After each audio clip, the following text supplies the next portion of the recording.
우리 크게 아멘 할까요? 아멘. 네. 누군가 여러분들에게 꿈이 무엇이냐고 묻는다면 여러분들은 무엇이라고 대답하시겠어요? 네. 여러분 꿈이 무엇이 있으세요? 여러분들의 간절한 꿈. 지금도 여러분들이 여전히 간절히 바라는 것이 무엇이냐고 묻는다면 여러분들은 어떤 것을 이야기하실 수 있겠어요? 많은 것들이 있으실 것 같아요. 저에게도요 그런 꿈이 있습니다. 너무나도 간절한 바람이 있습니다. 구태의연하게 들리실지 모르겠지만 저에게 그 꿈은, 그 간절함은 바로 앞서 말씀드렸던 그 살아계신 하나님을 경험하는 참된 예배에 대한 꿈입니다. 오늘도 우리는 어김없이 지난주에 이어서 또 이렇게 함께 모여 예배를 드리고 있지만 이 꿈은 저희 지난주 꿈이기도 했고 오늘 이 시간 저희 꿈이기도 하고 또 앞으로도 아마 제가 저를 자부할 수 없지만 제 평생 동안 이 꿈이 저 영원한 꿈이 되기를 그렇게 간절히 소망합니다. 여러분들도 그러하시겠지만 제 인생에도 수많은 우여곡절들과 많은 선택의 순간들이 있었지만 그 모든 순간들이 선택들이 모아져서 결국 제가 심지어 직업적으로 목회자라고 하는 이 선택에 올 만큼 제가 하나님을 경험했던 그 수많은 예배의 시간들은 저에게는 지금도 살아서 제 삶 가운데 영향을 미치는 진정한 꿈이었습니다. 여러분 인간이 된다는 것은요 성경의 진리의 말씀에 따르면 예배한다는 것을 의미해요. 인간이라고 하는 존재는 우리보다 숭고한 존재를 예배하려고 하는 충동이 있고요. 그 충동은 일종의 우리 모든 인간이 가지고 있는 본능과 같습니다. 다만 각자 저마다가 예배하는 존재의 형태가 다양할 뿐이에요. 우리 그리스도인들은 하나님이란 존재를 예배하지만 어떤 사람은 그게 사람일 수도 있고요. 다른 어떤 자연 만물을 우상으로 삼고 있을 수도 있고 뭐 돈과 같은 어떤 물질적인 것들이라든지 성공 혹은 자기 자신이 인생의 주인이 되어서 무언가를 그렇게 더 나보다 높이 여기고 섬기고자 하는 그런 본능과 같은 충동들이 다 있다는 거예요. 우리 그리스도인들은 그 가운데 살아계신 유일하신 하나님을 그분을 예배하는 거죠. 그래서 웨스터민스터 소요리 문답에 보면 인간의 가장 중요한 목적이 무엇입니까? 라는 질문에 이렇게 대답해요. 인간의 가장 중요한 목적은 하나님을 영화롭게 하며 영원히 그분을 즐거워하는 것이다. 이게 제1문답의 내용이에요. 여러분 코로나 시기로 인해서 우리는 너무나도 많은 급변한 상황 속에 있죠. 그 상황 중에 무엇보다 큰 변화를 맞이한 게 바로 우리 예배의 자리고 환경이에요. 이 예배의 환경. 여러분 우리는 여전히 코로나 이전에도 드려왔던 예배를 계속해서 드리고 있어요. 그런데 우리가 드리는 이 예배의 모습이 참 많이 달라졌어요. 여러분 이게 비단 이 코로나 시기 요 근래 1, 2년 만의 문제일까요? 우리가 하나님을 예배한다는 건요. 인류 역사 이래 수천 년 전부터 이어져 오던 어떤 사람들의 일종의 또 하나의 행위였어요. 근데 그 수천 년간의 역사 속에서 우리가 예배한다는 건 동일하지만 그 예배의 모습과 모양은 계속해서 변해왔다라고 하는 거예요. 사실 우리는 이 코로나라고 하는 낯선 시간 가운데 있지만 우리가 맞이한 이 변화가 큰 역사적인 차원의 관점에서 보면은 또 다른 그저 하나의 분기점에 있는 시간일 뿐이다. 우리에게 중요한 건 이 변화가 중요한 게 아니고 우리는 여전히 계속 예배를 하고 있다. 예배를 드리고 있다라고 한다는 것입니다. 요한복음에 보면 예수님께서 사마리아 우물가에서 한 여인과 대화를 나누세요. 그 여인의 오래고 깊은 인생의 아픔을 어루만져 주시고 치유해 주신 예수님은 여인의 이어지는 질문에 따라서 그 대화의 말비에 예배에 대해서 이렇게 말씀하시는데 그 중에 시작하는 문장이 이거예요. 참되게 예배하는 사람들이라고 하는 표현이 나와요. 참되게 예배하는 사람들. 요한복음 4장 23절 말씀인데 하나님을 참되게 예배하는 사람들이 있다라고 한다는 것입니다. 여러분 우리가 예수님의 이 말씀 속에 주목할 표현이 바로 이 참된 예배라는 거예요. 저와 여러분들이 오늘도 어김없이 드리고 있는 이 예배, 비록 코로나로 인해서 모양은 달라지고 환경이 조금은 새롭게 되었다 할지라도 여전히 드리고 있는 이 예배는 여러분 과연 어떠한 예배일까요? 오늘 예수님이 말씀하신 이 참된 예배라고 하는 표현을 가지고 한번 이 예배를 우리가 계속해서 한번 나눠보기를 원해요. 오늘 본문 말씀에는요 바로 이 예배에 관한 이야기를 기록하고 있습니다. 여러분 창세기 4장 1절은요 아담과 하와 사이에 아들을 얻게 되었다는 이야기로 시작해요. 오늘 우리가 4장 1절부터 이제 7절 또 8절의 말씀을 읽었는데 그 4장의 첫 시작이 아담과 하와 사이에 아들을 얻었다. 그리고 그 아들의 이름이 가인이에요. 가인은 하나님으로부터 직접 창조된 아담과 하와 사이에서 이 땅에 태어난 최초의 사람이었어요. 이 가인의 부모였던 아담과 하와는 하나님으로부터 직접 창조된 인간이었다면 그 창조된 인간으로부터 태어난 최초의 사람이 가인이었다. 여러분, 가인의 탄생은요, 어떤 면에서는 또 굉장한 그런 의미가 있는 거예요. 그런데 또 다른 특별한 의미가 있어요. 자, 하나님께서 아담과 하와를 그들이 죄를 짐으로 말미암아 안타깝게도 그 에덴 동산 그곳에서 이들을 쫓아내시게 됩니다. 그것이 이들에게 주어진 죄에 따른 심판이었어요. 벌이었습니다. 그런데 이 하나님이 에덴 동산에서 그 아담과 하와를 쫓아내시는 중에도 여전히 그 안에 흐르고 있는 하나님의 자비의 흔적이 있다라고 하는 것인데, 그게 뭐냐면, 여러분 기억하세요. 하나님이 에덴 동산, 완벽한, 우리로 말하면 천국이죠. 그 에덴 동산을 지으신 다음에 사람들을 그 가운데 두시고 모든 것을 그들에게 누릴 수 있는 자유를 주셨어요. 그러나 단 하나만 허락치 않으셨어요. 그것은 다른 것이 아니라 하나님이란 존재를 기억하도록 하는 또 다른 기억장치와도 같았던 것이었죠. 그게 바로 동산 중앙에 있는 이 선악을 알게 하는 나무의 열매였어요. 하나님 눈에 안 띄게 숨겨놨으면 좋았을 텐데, 여러분, 하나님이란 그런 분인 거예요. 우리 삶의 중심에 놓아 두어야 되는 분. 그냥 저 한켠에 미뤄둘 뿐이 아니라 항상 우리 삶의 중심에 두고 그것을 기억하는 것. 우리 인생에 하나님이란 주인이 계시다는 것을 기억해야 됐던 책임이 아담과 하와에게 있었는데 그들은 그걸 실패했어요. 그래서 이들이 하나님이 말씀하실 때 너네가 그 나무의 열매를 먹으면 안 돼. 그걸 먹는 날에는 정녕 어떻게 된다고 했죠? 죽으리라 말씀하셨어요. 자, 그러면 이들이 나무의 열매를 먹고 난 다음에 죽었습니까? 이들은 나무의 열매를 따먹었지만 즉각적으로 죽지 않았어요. 물론 영적인 죽음 이런 것들 이야기할 수 있겠지만 그들의 육신은 여전히 생명을 유지해가고 있었다라고 하는 거예요. 대신에 그들에게 주어진 형벌이 그 에덴 동산에서 쫓겨나는 벌이었죠. 이건요, 사실은 하나님의 자비입니다. 은혜입니다. 그리고 그 와중에 그들은요, 가인이라고 하는 아들을 얻게 된 거예요. 자, 이걸 어떻게 해석할 수 있냐면, 어떤 면에서는 하나님이 그 나무의 열매를 먹으면 죽을 거야, 이제 그들에게 죽음이 닥쳐올 것이 아니라 오히려 그 안에서도 계속해서 하나님의 또 다른 생명의 역사가 이어져 가고 있다. 그 또 다른 희망이 계속되고 있음을 볼 수 있다는 거죠. 가인이라고 하는 인물이 갖는 메시지가 그런 거예요. 먹으면 죽고 모든 게 끝나는 거예요.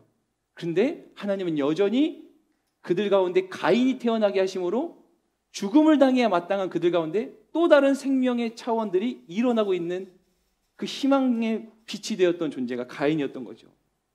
하나님의 죽음의 선언과 형벌로 인해 소멸될 위기에 처했던 아담과 하와의 가정에 말씀에 기록하듯이 여호와의 도우심으로 인해서 또 다른 희망의 빗줄기로 나타났던 사람, 그게 가인이란 사람이에요. 그러므로 가인이란 존재의 시작은 너무나도 축복된 삶으로 시작되었던 인물이라고도 볼 수 있어요. 가인에 이어서 그의 아우가 또 태어나요. 그게 누구냐면 아벨이에요. 그래서 이 가인은 자라가면서 농사 짓는 사람이 되고 아벨은 자라면서 양을 치는 목동과 같은 사람이 됩니다. 목동의 일을 하게 됩니다. 그리고 성경은 또한 계속해서 증언하는데 이어지는 3절 말씀에 보면 세월이 흐른 후라고 하는 3절 말씀으로 시작돼요. 세월이 흐른 후. 자, 이 세월이 흐른 후라고 하는 이제 우리말의 뉘앙스상 아담과 하와가 쫓겨났는데 가인이 태어났고 아벨이 태어나서 그들이 자라가는데 농사 짓는 사람 되고 양을 치는 사람이 됐어. 그리고 그렇게 세월이 흘러갔어. 뭔가 이렇게 그냥 부지불식간에 세월이 막 흘러가다가 어느 날 불시에 일어난 일처럼 그렇게 우리는 이 말씀을 읽어 나갈지 모르겠지만 사실은 이 세월이 흐른 후라고 하는 이 표현을 직역해서 말하자면 그리고 그 날들의 끝으로부터라고 하는 표현이에요. 그 날들의 끝으로부터. 이게 무슨 의미냐면 이 날은 그냥 여러 날 중에 뜻하지 않는 어느 날 갑자기 일어난 게 아니고요. 하나님의 섭리와 하나님의 그 뜻 안에서 정하신 때에 일어난 일이라고 하는 거예요. 다시 말하자면 가인과 아벨이 이제 이후에 하나님 앞에 제물을 드리고 예배드렸다고 하는 내용이 기록되는데 가인과 아벨은요, 각각 자신들의 수고한 손길에 따라 얻은 것들, 그것이 곡식이고 또 양을 치면서 젖과 가죽과 이런 것들이 있었겠죠. 그것들을 가지고 하나님께 드리는 이 예배를 통해서 하나님 앞에서 일종의 무언가 검증받아야 될 때가 돼서 일어난 일이라는 거예요. 그냥 여러 날이 막 흘러가는데 어느 날 갑자기 일어난 게 아니라 우리는 다 측량할 수 없는 그 하나님의 완벽하신 뜻 안에서 그 때가 돼서 정해진 때에 일어났던 일이다. 여러분, 우리의 예배라는 것도 마찬가지예요. 매일의 삶 속에서 하나님 앞에 이 예배를 통해서 우리의 신앙이 또 한편 검증되는 그 때와 같다는 거예요. 그냥 우연히 어느 날 발생하는 삶의 이벤트가 아니라 이 예배의 자리는 하나님께서 우리의 신앙을 들여다보시는 또 다른 때가 될 수 있다. 그 포인트가 된다라고 한다는 거죠. 더군다나 여러분, 이 가인과 아벨의 이 예배 이야기는요, 성경에서 기록하는 예배에 대한 구체적이고 실제적인 최초의 사건이에요. 더욱이 인류가 에덴 동산이라고 하는 그 어떤 황홀한 곳에서 쫓겨나자마자 그 다음에 이어지는 삶에 대해서 기록하고 있는 최초의 이야기가 다른 어떤 것도 아니라 예배라고 한다는 것을 우리가 기억한다면 이 스토리는요, 우리에게 너무나도 유의미하게 다가온다는 거예요. 에덴 동산에서 쫓겨난 사람들의 이야기를 계속해서 성경이 기록하는데 그 첫 번째 스토리에 대한 주제가 뭐냐면 예배에 대한 거다. 자, 그런데 이 예배 이야기 가운데 너무나도 안타깝게도 이게 계속해서 좋은 얘기만 일어나면 좋은데 뭐 가인이 태어난 것까지는 좋았다고 하더라도 이 예배를 하나님이 받지 않았다라고 하는 내용이 있어요. 이건 사실 굉장히 뭐랄까 그 영화로 따지면 막 그런 효과음이 마치 들려오는 거죠. 띠리리 하면서 계속해서 좀 해피엔딩 그런 좋은 이야기가 쓰여져 가야 되는데 지금 이 중요한 부분에서 우리가 별로 달갑지 않은 그런 좋지 않은 부정적인 이야기인 것 같은 것들이 등장한다는 거예요. 여러분, 이게 우리에게는 충격적으로 다가올 필요가 있어요. 하나님이 얼마나 중요했으면 이 시점에서 다른 것도 아니고 예배를 말씀하시는데 그 예배 가운데 어떤 이야기를 기록하고 있냐면 예배를 받지 않은 이야기를 기록하고 있어요. 여러분, 이건 진짜 우리 매일 사실은 매주 이렇게 모여서 예배하고 우리의 평생에 하나님을 예배를 드린다고 하는 우리 예배자된 우리에게는 너무나 충격적인 이야기일 수 있다는 거예요. 우리 평생이 물론 각기 다른 직업을 가지고 살아가지만 큰 믿음의 차원에서 우리의 모든 것이 하나님을 향한 예배라고 했을 때, 우리의 인생이 하나님을 향해 드려진 예배라고 했을 때, 여러분, 이건 충격적인 일일 수 있다는 거예요. 예배라고 다 같은 예배가 아니다. 오늘도 이 자리에 많은 분들이 와서 앉아 계시고 영상으로도 많은 분들이 예배를 드리시지만 우리가 다 똑같은 모양을 하고 있고 이 시간 똑같은 상황 속에서 있다 할지라도 우리가 드리는 예배가 다 같은 예배가 아닐 수 있다는 거예요. 하나님께서 받지 않으시는 예배가 있다는 거, 여러분, 이거 정말 충격적인 이야기입니다. 오늘 이 가운데는 어떤 분들은 모태신앙으로, 어떤 분들은 정말 수십 년 동안 이 예배라는 것들을 수백 수천 번 드려온 분들도 계실 거예요. 그런데 그 모든 예배가 하나님이 좋아하시는 거라, 이게 하나님이 기뻐하시는 거지, 우리는 그렇게 어쩌면 당연하게 늘 드려왔고 그게 맞는 거다라고 해왔을지 모르지만 그 예배 중에 하나님이 받지 않는 예배가 있을 수 있다라는 건 진짜 우리에게 특별한 부분이에요. 그것을요, 예배에 관한 성경의 첫 기록부터 우리에게 말씀해 주시는 거예요. 자, 우리는 이 메시지를 통해서 우리의 느슨해져 있는 영적 긴장감을 다시 조일 필요가 있어요. 이사야 1장 11절 12절 말씀에 보면, 자, 우리 다 같이 읽어볼까요? 시작. 여호와께서 말씀하신다. 그 많은 너희 재물을 무엇하려고 내게로 가져오느냐? 나는 수량의 번제와 살찐 짐승의 기름도 지겹다. 나는 황소와 어린 양과 염소의 피도 기쁘지 않다. 너희가 내 얼굴을 보려고 나올 때 누가 너희에게 이것을 달라고 요구하더냐? 내 뜰만 밟을 뿐이다. 여러분, 이 이사야 1장의 말씀이 계속해서 우리에게 그 증언을 강화시켜주고 있는 거예요. 하나님이요, 이제 지겨우니까 그만 좀 하라는 거예요. 난 너희의 예배 받고 싶지도 않고 그만 좀 하라고. 내가 언제 너희한테 이런 거 요구한 적 있냐? 그만 좀 하라고. 여러분, 특별히 우리는 이 가인과 아벨의 예배 사건, 이 이야기 속에서 우리의 예배가 어떠한가, 나의 예배는 어떠한가를 우리는 분명히 들여다볼 필요와 책임이 있습니다. 그래서 오늘 그 말씀을 함께 나누고자 하는데, 여러분, 우리의 예배의 첫 번째 점검해야 될 건 바로 이것이에요. 한번 따라해 보시겠습니까? 따라해 주시겠습니까? 자기 만족은 아닌가. 여러분, 참된 예배의 목적은요, 꼭 기억하셔야 돼요. 인간의 즐거움이 아니라 하나님의 영광이에요. 저는 지금 답을 먼저 여러분들에게 명제를 던져드리고 설명을 이어갈 건데, 참된 예배는요, 본질적으로 하나님과 우리 사이에 일어나는 일인 거예요. 이것은 뭐냐면 수직적 차원의 일이라는 거예요. 근데 그 하나님은 어떤 분이에요? 우리와는 아예 존재 자체가 다른 분이에요. 그분은 창조주시고 구원자시고 우리는 그분의 피조물 된 나약한 존재일 뿐이에요. 신이죠. 그리고 그 신에 의해서 창조된 우린 피조물. 그 하나님과 우리 사이에 일어난 이 수직적인 일이 바로 예배인데, 결국 이 예배 가운데 우리가 할 수 있는 건 그 하나님 앞에 하나님에 대해서 하나님이 하신 일에 대한 우리는 마땅한 반응을 할 뿐인 거예요. 반응. 자, 참된 예배는요, 그러므로 하나님에 대한 인간의 반응이라고 말할 수 있어요. 참된 예배는 우리가 무언가를 얻기 위한 것이 절대로 우선될 수 없는 거예요. 여러분이 예배를 나오실 때 어떤 목적을 갖고 나오셨어요? 나 예배 가서 조금 위로받아야 되겠다.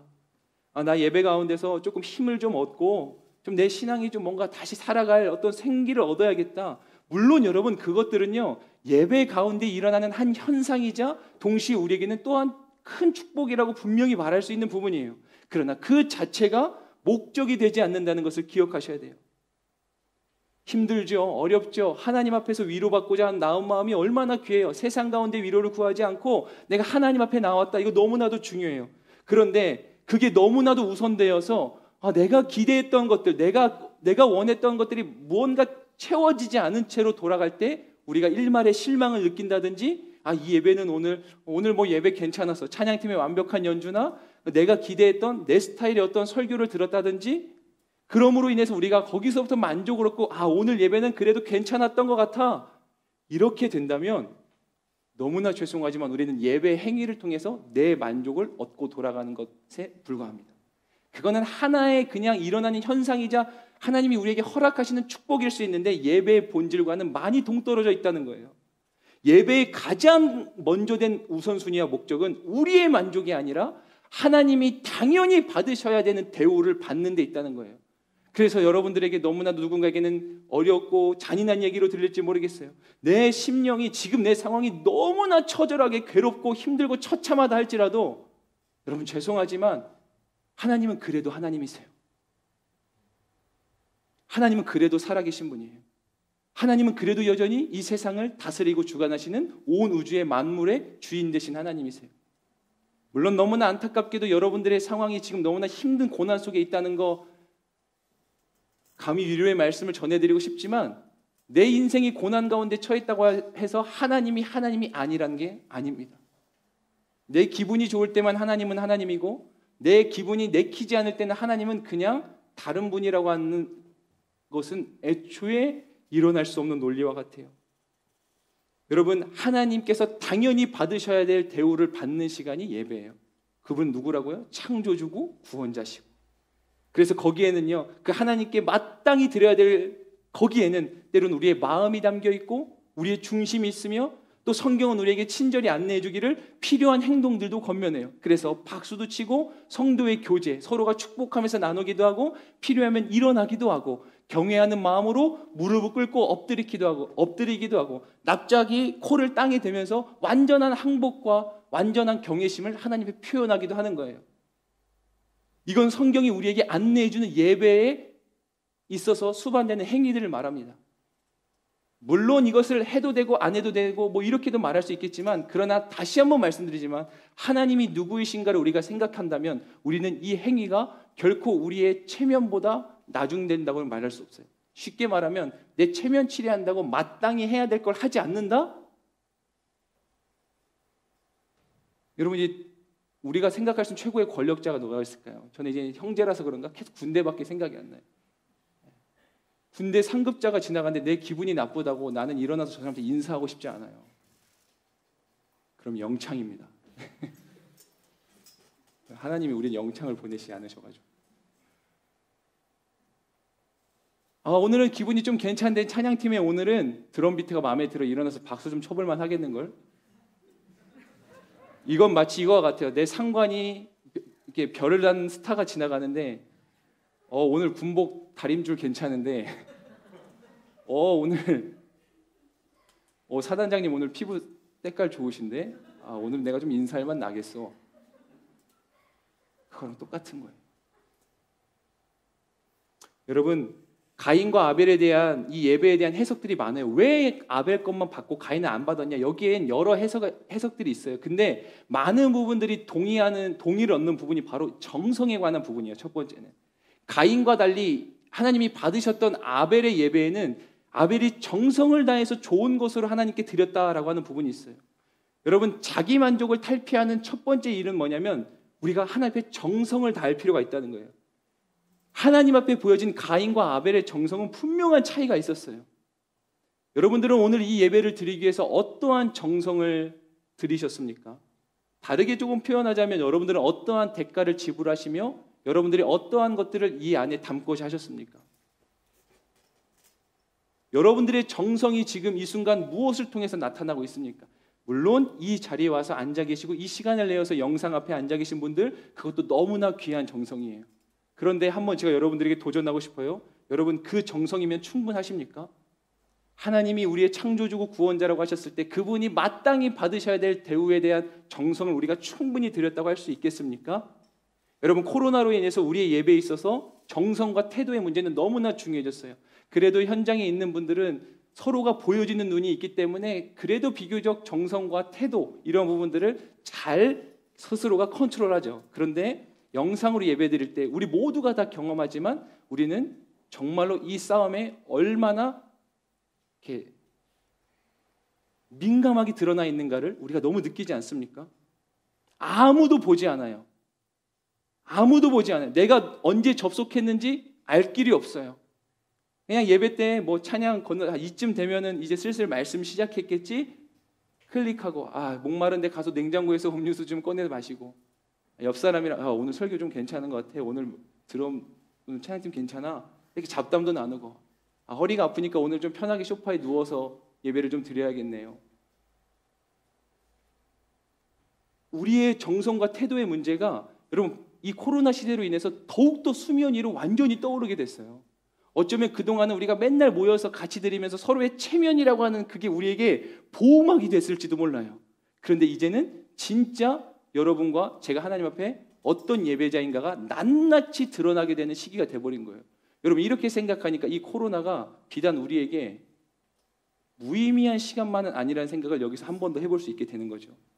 그런가 하면 성경의 또 다른 곳에서는 아벨과 가인의 제사의 차이가 믿음이라고 기록해요. 첫 번째가 정성이라면 두 번째가 믿음인데 히브리서 11장 4절 말씀 읽겠습니다. 시작. 믿음으로 아벨은 가인보다 더 나은 제사를 하나님께 드렸고 이로써 그는 의롭다는 인정을 받았습니다. 하나님께서 그의 예물에 대해 인정해 주셨습니다. 그는 죽었지만 믿음으로 여전히 말하고 있습니다. 아멘. 성경의 또 다른 면에서 증언하기는 아벨은 믿음을 다해 드렸다라고 하는 겁니다. 여러분 오늘 하나님 앞에 어떠한 믿음을 가지고 계십니까? 하나님이 살아계신다. 나의 예배를 받으신다. 지금 이 순간 하나님이 비록 내 눈에 보여지지 않고 느껴지지 않는다 할지라도 이 예배는 하나님 앞에 거룩하게 드려지는 향기로운 예배이다. 그 하나님이 나의 예배를 받으시고 내 삶 가운데 가장 선하게 역사하신다.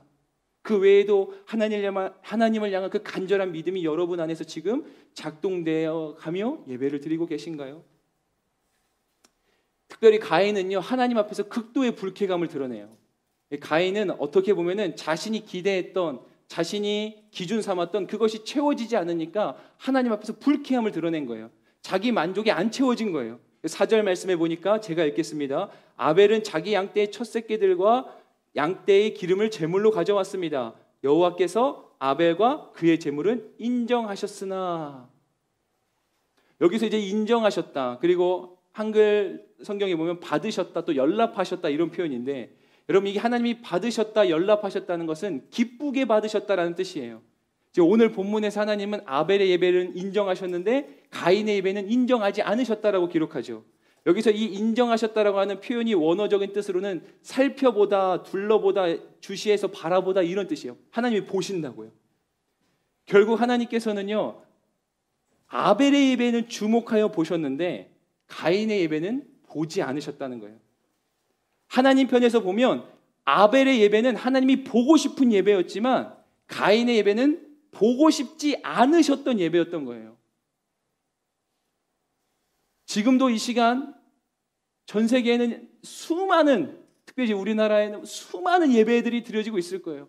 제가 언젠가, 요즘은 이런 기도 잘 못했던 것 같아요. 예전에 정말 많이 했던 기도 제목 중에 하나가 하나님 이 시간, 제가 보통 찬양인도 제가 예배의 문을 열 때가 많으니까 그때면 항상 기도했던 내용이 거의 10번에 뭐 7, 8번에 꼭 했던 거예요. 하나님, 지금 이 순간 전 세계 수많은 곳에서 예배가 드려지고 있겠지만 지금 우리의 예배가 하나님이 특별히 주목해서 바라보시는 예배가 되게 하여 주옵소서. 여러분, 예배를 열심히 드리고 있는데 하나님이 보지 않는 거예요. 나 그거 안 봤어 라고 하신다는 거예요. 여러분, 우리의 예배가 그렇다고 한다면 얼마나 소름 돋고 긴장되는 일이겠습니까? 여러분, 두 번째로 또 한번 저를 따라해 주시겠어요? 왜곡된 생각과 편견이 있지는 않은가? 시작. 왜곡된 생각과 편견이 있지는 않은가? 사실 앞에 있었던 자기 만족은 아닌가와도 일맥상통할 수 있겠지만 한번 계속해서 말씀을 나눠보겠습니다. 오늘 본문에 살펴보면 가인과 아벨이 하나님께 제물을 드리죠. 그런데 그 드리는 제물과 함께 성경이 또 다른 것을 기록하고 있는데 그 제물 드린 사람을 함께 기록해요. 하나님께서 아벨이 드린 제물을 받으셨고 인정하셨고 이렇게 안 하고, 아벨은 자기의 양떼의 새끼들과 양떼의 기름을 제물로 가져왔습니다. 여호와께서 아벨과 그의 제물은 인정하셨다. 그리고 이어지는 말씀에는 가인과 그의 제물은 인정하지 않으셨다. 여러분, 특별히 우린 또한 여기서 그들이 가지고 온 제물보다 사람, 바로 그 존재 자체가 먼저 언급되고 있다는 것을 여러분 주목하셔야 돼요. 하나님이 우선적으로 보시는 것은 사람, 오늘날 말하면 바로 저와 여러분들 우리 자체이지 우리가 드려진 어떠한 제물이 아니라는 거예요. 여러분, 아직 청년의 때는 그러한 경우가 많이 없을 수 있겠지만 우리가 이제 하나님의 축복으로 인생이 또 이렇게 축복을 얻고 많은 또 재물도 얻게 되면 여러분들 때에 따라서는 막 이제 나중에 또 큰 헌금도 하실 거고, 재물이든 시간이든 여러 가지 것을 여러분들이 하나님의 몸된 교회를 섬길 때 너무 귀한 거죠. 그거 정말 귀한 겁니다. 그런데 하나님이 그거보다 더 주목하시는 게 바로 그 재물과 예물과 예배를 드린 그 사람이라는 거예요. 여러분, 예배는 특정 장소에서 드려지는 일련의 행위, 지금 우리 같은 거죠. 일요일 오후 2시에 모여서 영상과 현장에서 드리는 이 행위 자체를 예배라고 말하지 않아요. 특정 장소, 특정 행위, 특정 공간, 그게 예배가 아니고, 굳이 분류해서 여러분들께 말씀드리자면 우리가 흔히 지금 예배라고 여기고 있는 이 순간과 이 상황은 공예배를 말하는 거예요. 공동체 예배다, 이런 거예요. 이것은요, 우리가 하나님 앞에 드리는 예배의 영역 중에 하나일 뿐인 거예요. 공동체가 함께 모여서 이 공예배로 더불어서 하나님 앞에 드리는 것, 이거는 예배의 한 부분이에요. 이게 예배의 끝이 아니에요. 이거와 함께 정말 중요한 게 뭐냐면 여러분들 일상의 예배예요. 삶의 예배. 여러분, 우리가 절대로 이 삶의 예배를 놓쳐서는 안 됩니다. 자, 7절 말씀 오늘 같이 한 번 더 읽겠습니다. 본문 7절 시작. 만약 네가 옳다면 어째서 얼굴을 들지 못하느냐? 그러나 네가 옳지 않다면 죄가 문 앞에 도사리고 있을 것이다. 죄가 너를 지배하려 하니 너는 죄를 다스려야 한다. 자, 여러분, 하나님은요 아벨과 가인의 일상의 모습을 주목하셨어요. 다시 말하면 그들이 제물을 들고 나온 그 순간이 아니라 그 사람 자체, 그들의 인생, 그들의 일상, 지금 예배의 순간뿐만 아니라 예배 이전에 그들의 삶을 하나님께서는 보셨다는 거예요. 예배는 앞서 말했듯이 우리가 살아가는 일상의 삶이 곧 하나님께서 주목해서 보시는 이 우리의 일상이 또한 예배라고 한다는 사실 여러분들 꼭 기억하셔야 됩니다. 이미 한 번 들었고 여러 번 들어서 아시겠지만 오늘 한 번 더 여러분들 꼭 기억하실 수 있기 바라요. 그리고 여러분, 이 삶의 예배라고 하는 것이 그 사람의 삶 자체, 그 존재 자체가 그 어떤 재물의 예배보다 더 선행되고 있다는 것을 기억하셔야 돼요. 다시 말하면, 오늘날 우리로 말하면 이렇게 모여서 드린 어떤 제의적인 예배, 공동체 어떤 질서와 그 어떤 예배의 형식 안에서 드려지는 이 예배보다 성경은 뭘 더 먼저 기록하냐면 우리의 일상의 예배를 말하는 거예요. 저와 여러분들이 살아가면서 하나님을 얼마나 경외함으로 살아갔는가, 많이 들어보셨는 표현이겠지만 우리가 일요일날 모여서 드리는 이 오후 2시의 예배보다 여러분들 각자가 회사와 가정에서 그 삶 속에서 살아냈던 그 일주일의 또 다른 그 시간들이 하나님 더 주목해서 보고 계신다라고 한다는 것입니다. 심지어 우리가 드리는 이 주일 예배가 진짜 참된 예배, 아까 우리가 앞에 서두에 꿈에 대한 이야기를 나눴는데 진짜 우리가 꿈꾸는 그런 예배가 되기 위한 전제 조건과 같은 것이 바로 이 삶의 예배라는 거예요. 여러분, 구약 백성들은요, 구약의 사람들은 하나님께서 특정 장소, 곧 성전에 머무시는 것으로 여겼어요.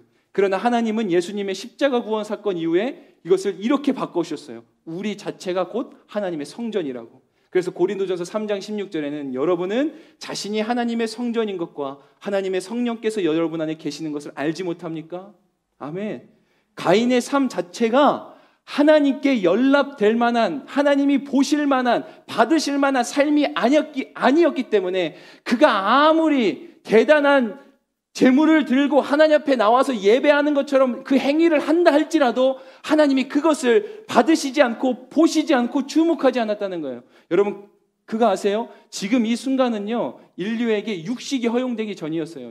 그러니까 고기를 먹는 것은 노아의 홍수 사건 이후에 하나님이 허락하신 일이에요. 이때는 채소만 먹는 거예요. 엄밀히 따지면 진짜 재물의 가치는 가인이 갖고 있는 게 더 컸어요. 우리는 이 시대에 살아가니까 당연히 고기가 비싸지, 그러면 가인께 좋은 거 아니야? 이럴 수 있겠지만 이 당시는 곡식은 정말로 삶에 반드시 있어야 되는. 근데 양은 고기를 안 먹을 때였기 때문에 뭐 젖이나 가죽 이 정도? 굳이 중요성을 따지자면 사실은 더 곡식이 값어치 있는 거였어요. 근데 하나님이 그 가인의 예배를 안 받으셨다니까요. 왜냐하면 그의 삶이 하나님이 받을 만한 게 아니었기 때문이에요. 여러분, 제사라고 하는 이 히브리어 말은 코르반인데, 이 코르반이라고 하는 히브리어가 가깝게 한다, 가깝다 이런 의미를 가진 카랍이라고 하는 동사에서 파생된 명사예요. 무슨 말이냐면 하나님께 가까이 나아갈 수 있는 삶을 살지 못하면 코르반, 제사, 무의미한 것이나 다름없다는 거예요. 저와 여러분들이 일주일 동안 하나님과 가까이 살아가지 못하면 우리가 아무리 모여서 제도적 어떤 이 제사와 같은, 구약으로 말하면 제사와 같은 이러한 아무리 잘 짜여진 예배를 올려드린다 해도 그게 하나님 앞에 의미가 없다. 하나님과 너무나 멀리 떨어져 있는, 보시지 않는 예배다라고 하는 거예요. 그래서 시편 15편 다윗의 시에는 이런 내용을 기록해요. 여호와여, 주의 장막 안에 살 사람이 누구입니까?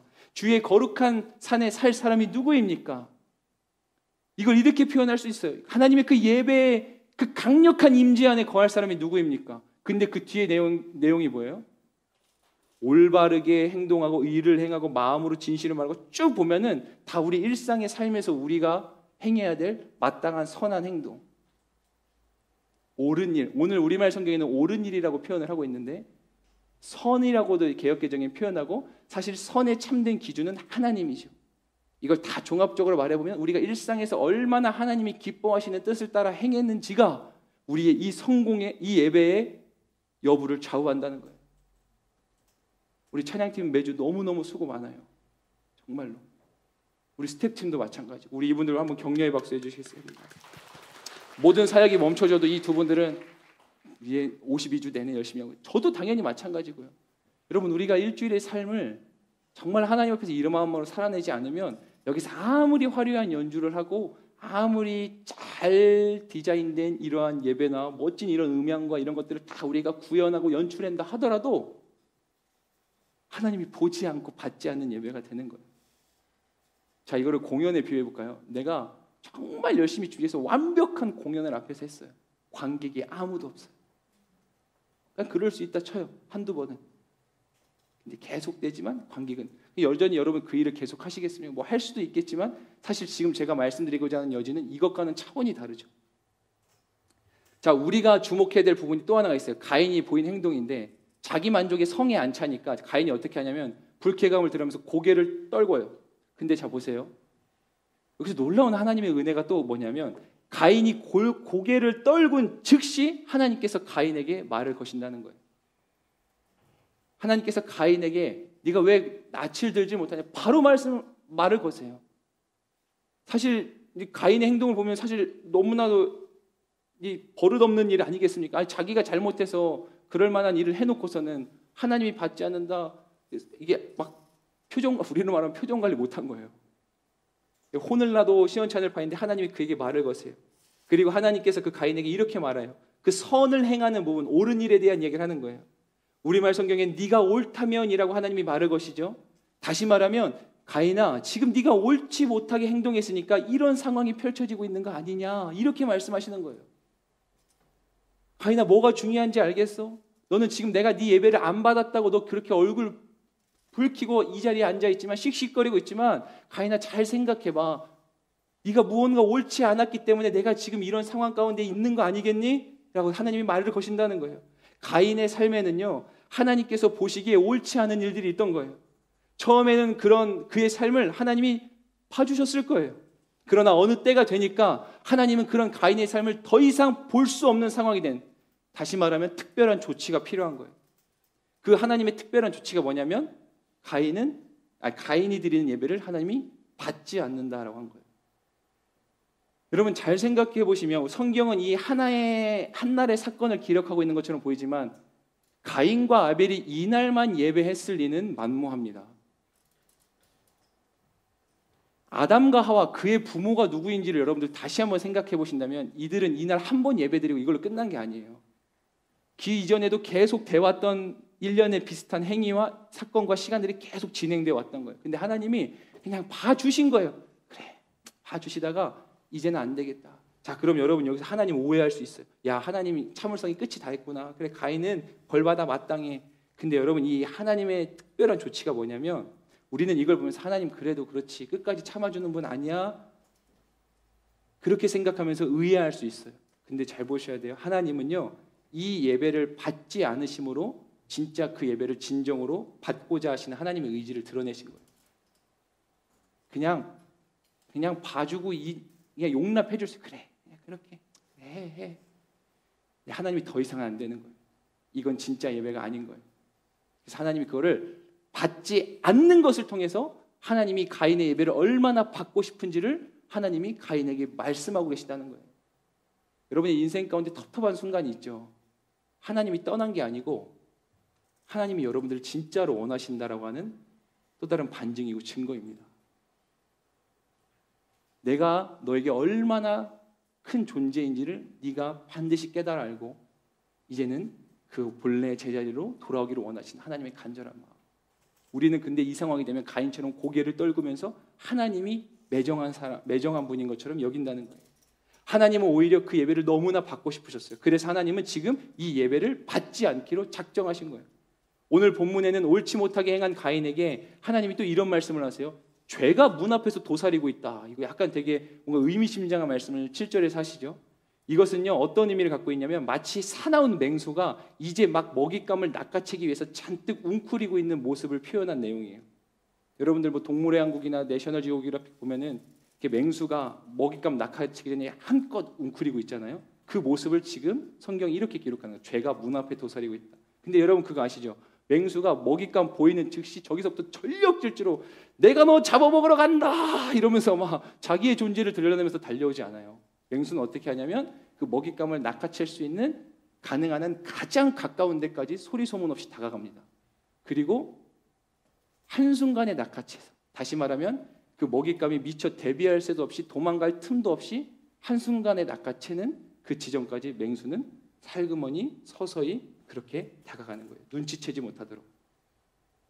계속해서 꾸준히 그렇게 가장 가까운 바로 문 앞까지, 이 문 앞 지점까지 접근해 오는 거죠. 그리고 때가 되면 단숨에 먹잇감을 대비할 새도 없이 그를 집어삼키는 겁니다. 가인의 삶과 행태가 하나님 보시기에 그랬던 거예요. 어쩌면 하나님께서 여전히 그냥 그의 예배를 봐주시고 그냥 그래 그 정도면 됐어 이렇게 넘기실 수도 있었겠어요. 그러나 그러기에는 가인이 곧 그 문 앞에 도사리고 있는 그 죄라고 하는 사나운 맹수에게 완전히 잡아먹힐 것 같은 지경에 처해 있던 거예요. 그래서 하나님은 특단의 조치로 내가 네 예배를 받지 않는다라고 하는 가인에게 사인을 주신 거예요. 너 지금 제대로 돼 있는 거 아니야.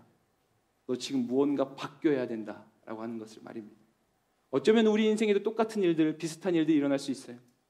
여전히 우리는 삶에서 선을 행하지 못하고 있고 우리는 그런 자신을 내 스스로를 너무나 잘 알겠기에 하나님 앞에 나올 때마다 송구한 마음으로 나오는 분들 계실 거예요. 목사님 알아요. 저도 가인과 같은 사람이에요. 그래서 하나님 앞에 나올 때마다 염치 없어요. 그래도 나오는 것 자체가 좋은 거 아닌가요? 맞아요, 여러분. 이렇게 나와서 우리가 하나님 앞에 긍휼을 구하고 그 다음에 어떻게 보면 진짜 처참한 심정으로 그래도 하나님을 구하고자 나오는 심정 중요해요.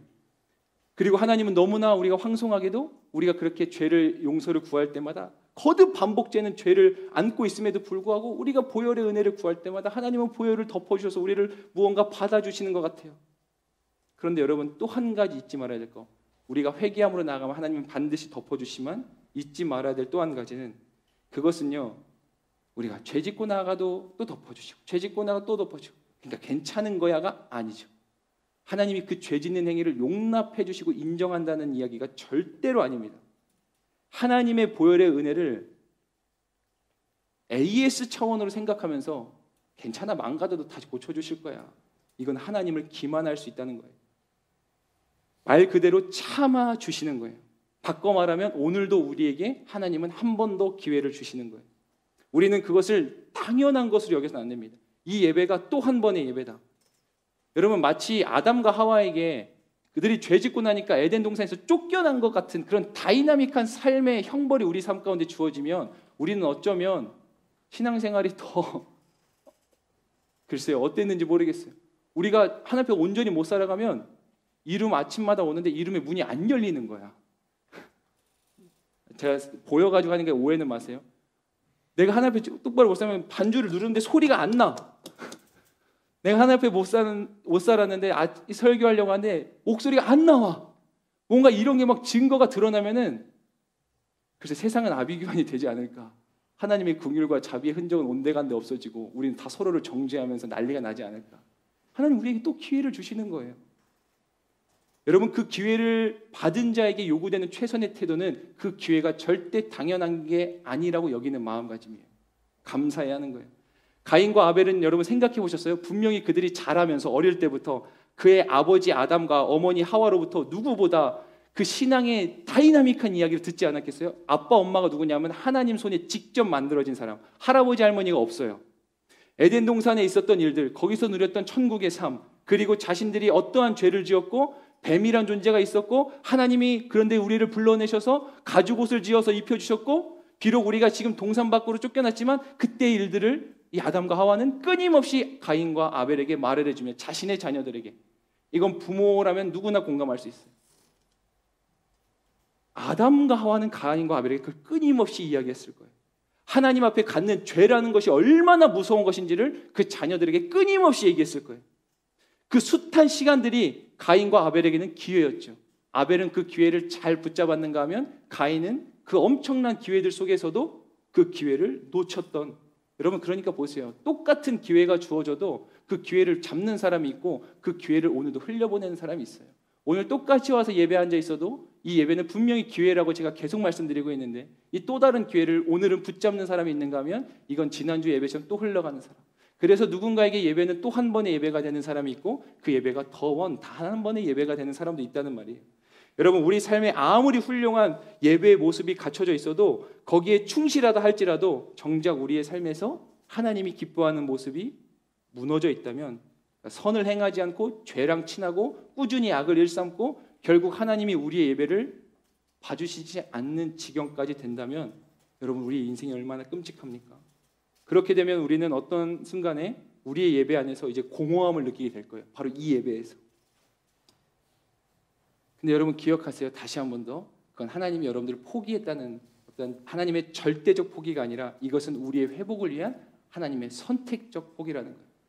이 하나님의 선택적 포기, 이 은혜를 기억하십시오. 이제 우리가 말씀을 좀 정리합시다. 여러분, 우리가 함께 모이는 이 예배가 사실 너무너무 중요해요. 이거를 강조하기 위해서 여러분들에게 오늘 이 후반부에 삶의 예배를 이토록 중요하게 얘기한 거예요. 삶의 예배가 정말 잘 세워져야 돼요. 여러분, 삶에서 하나님이 기뻐하시는 삶을 살아내도록 힘써야 돼요. 죄와 친하지 말고 날마다 성령과 동행하며 악이 아니라 하나님이 기뻐하시는 것들을 여러분들 선택하셔야 돼요. 그게 7절에 하나님이 연이어 말씀하시는 죄를 다스리는 삶이에요. 여러분, 우리는 죄에게 다스림 받는 삶이 아니라 죄를 다스리고 꾸짖는 삶을 살아야 될 그 영적 사명감이 있는 사람들입니다. 그런데 여러분, 가인은 여기에 실패했다는 거예요. 뿐만 아니라 가인이 어떻게 하냐면 하나님이 기회를 주잖아요. 야 가인아, 네가 옳은 일 했으면 지금 그렇게 하고 있으면 안 돼. 이건 기회예요. 근데 하나님의 말씀을 들었다고요. 그런데 가인이 그 다음 보인 행동이 어떻게 하는 줄 아세요? 아벨을 들로 불러내요. 빈 들로. 이건 여러분 의도적 살인이라는 거예요. 기분 나빠서 충동적 살인이 아니라 하나님 말씀 듣고 나서 그럼 뉘우치고 하나님 제가 잘못했습니다. 다음번 예배는 제가 정말로 최선을 다해 드리겠습니다. 이래야 되는데 말씀을 듣고도 마음이 꼬여 있어서 아벨을 불러내가지고 의도적으로 거기서 빈 들에서 쳐 죽여요. 여러분, 죄를 다스리지 못하면 결국 아무리 하나님이 직접 말씀을 하셔도 그 말씀의 영향을 받지 않는 무지무지 완악한 상태가 되고 만다는 것을 우리는 여기서 깨닫는 거예요. 하나님이 분명히 말씀하시죠. 그런 사람들의 특징이 이렇게 말씀해요. 하나님 나에게 말씀하시지 않아요. 나 하나님 말씀하시면 언제나 준비되어 있어요. 아니요. 하나님이 분명히 말씀하셔도 죄의 다스림을 이겨내지 못하면, 그 사슬을 끊어내지 못하면 결국 가인이 아벨을 불러내어 죽인 것처럼 우리는 그렇게 되고 맙니다. 하나님 앞에 수많은 예배를 드리지만 하나님의 말씀이 우리 삶 가운데 작동되지 않으면 그러한 일들이 벌어진다. 여러분 한번 고개를 들어서 저를 보시겠어요? 여러분 오늘도 여러분 이 한 주를 또 살아갈 때 수많은 선택의 기로에 놓이실 거예요. 아침에 눈을 가장 먼저 떠가지고 내가 투자한 주식 차트, 코인 상황 그걸 들여다보느냐, 그리고 세상의 뉴스에 관심 가지면서 그거 들여다보느냐, 그러면서 스마트폰으로 오늘 내 하루를 시작하느냐, 아니면 주의 말씀을 붙들 것이냐. 다 삶의 모든 예배는 선택으로 이루어지는 거예요. 이성 친구와의 데이트, 생각만 해도 설레이는 그 모임들, 친목 모임, 이런 거에 우선을 둘까? 아니면 말씀과 기도, 은혜의 자리로 나갈까? 이거 다 선택입니다. 여러분 눈 한 번만 질끈 감으면 직장에서 편하고 넓은 길로 갈 수 있는 그 타협의 길이 있는가 하면, 야 이거는 내가 이 선택하는 순간 너무 뻔히 예상돼. 심지어 직장 안에서 왕따 당하고 소외될지도 몰라. 너무 뻔히 어려움이 예상되는 길이지만, 너무 좁은 길이지만, 근데 그게 진리의 길이라고 한다면, 그게 예수 믿는 우리에게 당연히 요구되는 마땅한 반응이라고 한다면 여러분은 어떤 거 선택하실 거예요? 자, 제가 말주변이 부족해서 이렇게 설명했지만 이거예요. 여러분들 아벨의 길을 가실 거예요? 가인의 길을 가실 거예요? 아벨은 하나님 앞에 존재만으로도 기쁨이 되는 사람. 그가 양을 잡아서 하나님이 양고기다 이게 아니고 아벨 자체가 하나님이 계속 보고 싶었던 사람이었어요. 받는다는 게 뭐라고요? 본다라는 거니까. 근데 가인은 뭐예요? 온갖 좋은 것을 다 들여놓고도 하나님이 보고 싶지 않은, 보면 안 되는 사람이었던 거예요. 자, 우리 이제는 같이 찬양합시다. 저는 이 메시지에 꼭 맞는 찬양이 바로 이 고백일 거라고 생각해요. 저와 여러분들에게 이 삶의 예배 뿐만 아니라 우리 함께하는 이 모든 예배, 사실 저는 예배에 대해서 말할 때, 듣는 여러분은 어떤지 모르겠지만 전 예배에 대해서 말할 때 제일 행복하고 할 말이 너무 많아요. 이게 수련회였으면은 앞으로 할 얘기가 너무 많은데, 지금 오늘 좀 설교가 길었는데 하나님 못다한 이야기는 성령께서 여러분들의 마음에 주시기를 바라고 소원합니다. 같이 이 찬양 드립시다. 오 주님, 당신은 내 삶 구석구석까지, 오 주님, 당신은 내 삶 구석구석까지 감찰하시며 나를 응원하시는 분, 너희를 밝혀서 영원한 생명의 길로 인도하시며 나를 인도하시는 분. 오 주님, 당신은 내 삶 구석구석까지, 오 주님,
우리의 고백이어야 돼요. 우리 한 번 더 결단하는 분들 자리에서 일어나서 찬양하셔도 괜찮아요.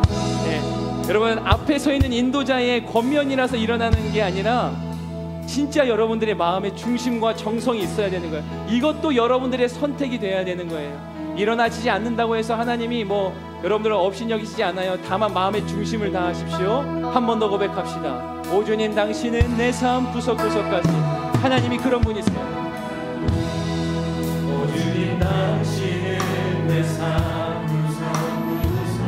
여러분, 손을 높여 찬양해도 되고요, 두 눈을 감고 찬양해도 돼요. 성경이 우리와 그렇게 하나님을 예배하라고 친히 안내하고 있습니다. 내 길을 밝혀서 영원한 생명의 길로. 하나님이 오늘도 우리에게 예배할 수 있는 기회를 주신 거예요. 우리는 부족했지만 크고 작은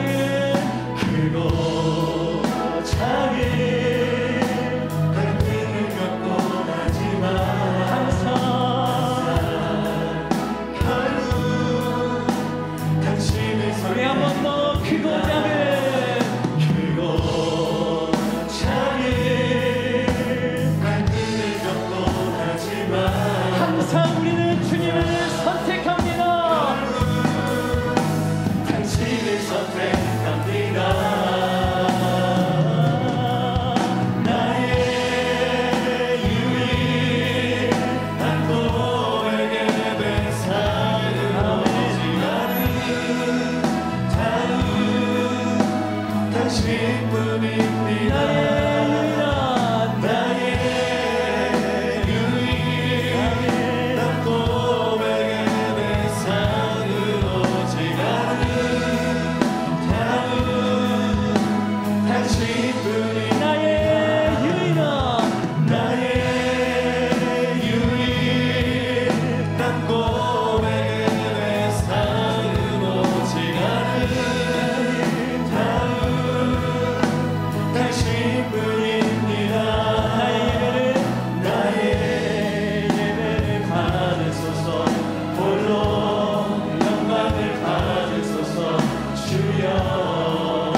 여러분, 눈앞에 도사리고 있는 그 사단의 계략들을 다스리십시오.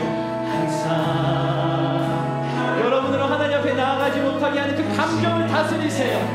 크고 작은